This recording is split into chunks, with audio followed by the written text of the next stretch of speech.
5 easy ways you can pour into your cup and start your self-love journey. Welcome to my very first YouTube video. If you follow me on TikTok, Instagram, then you know we've been at it for a while. However, we wanted to make it official and hop on YouTube. I will be showing you tips and routines on how to glow up from the inside out. I want all the girls to feel empowered, to feel confident in their own skin. I want the girls that have lost their pink to gain it back. Why is this such a strange thing to talk about loving ourselves? My goal overall is to help you and to continue my journey on self-love, because why is it so difficult for us girls to love ourselves? It's always, I do love me, but I do love me, but I have to do this. I do love me, but this.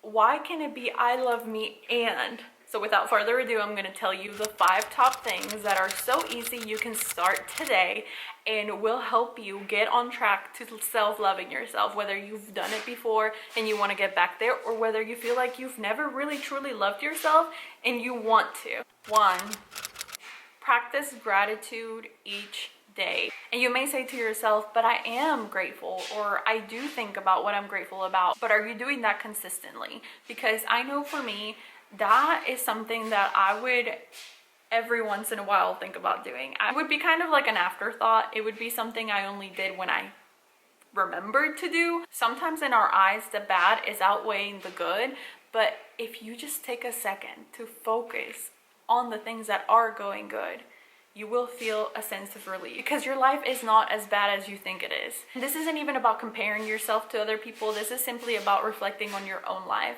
I know for me, there are weeks where I feel like everything's falling apart, where my mood is down. I just don't feel like dealing with anything or anyone. But taking the time to think, you know what?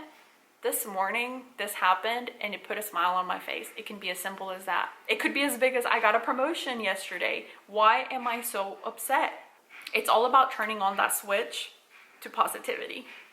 2, this one is a little bit easier said than done, but I promise you with practice, you will get good at this and you will not allow others to do this to you, because you will no longer be doing it to yourself. Talk to yourself and about yourself with love. Stop calling yourself names. Stop saying, I'm a dumb bitch. Quit, girl. You're not. You're not. We all make mistakes, and even whenever we do something, who gives us the right to call ourselves something that we wouldn't call somebody else? Stop calling yourself stupid. Stop calling yourself ugly. If I would not say it to a stranger, why am I feeling so free to say it to myself? We sometimes treat ourselves way worse than we treat others and expect us to still be the best version of yourself. If you met a stranger today and you started calling them names and you started talking to them sometimes the way you talk about yourself to them, they wouldn't like you. They wouldn't want to be around you. So why do you do it to yourself? 3, say no to anything that does not bring you joy, anything that doesn't make you feel good about yourself, anything that makes you unhappy. We've got to learn to say no. This one is something that I think I'm still working on, and I think we all do. It's not something that you can just turn on, but if we can practice saying no to those things, I believe we will get to the point where we are only surrounding ourselves with things and people that make us happy and bring the best of us out.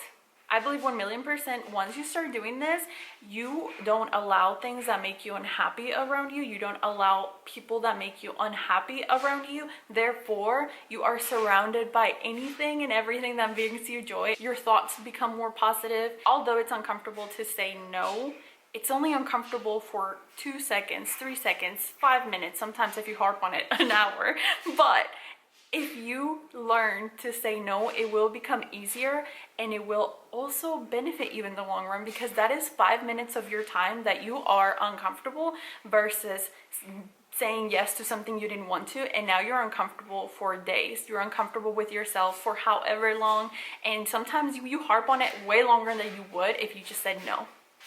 4, take time to yourself intentionally. It does not have to be a full day. It does not have to be hours. It can be as simple as 1 hour to yourself a week, 1 hour to yourself a day, 5 minutes to yourself a day. Sometimes we just need that time of peace or whatever it is that you want to do that brings you back to your balanced self, to bring the best of you out. And when you bring the best of yourself out, then you will also be the best for whoever is around you. And since we're getting nice and personal, I know for me, sometimes those 5 minutes look like my life feels upside down. My child's been crying all day. I have a deadline.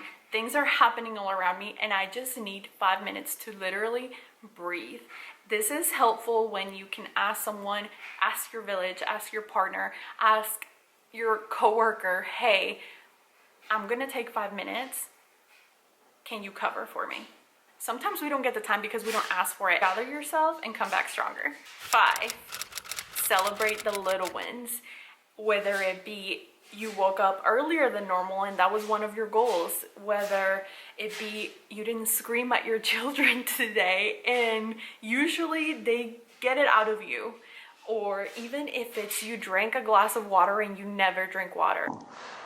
That was a little personal.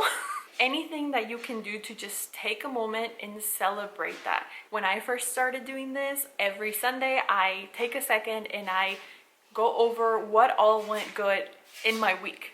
It seems something so minimal, yet we go through life always harping on what went wrong.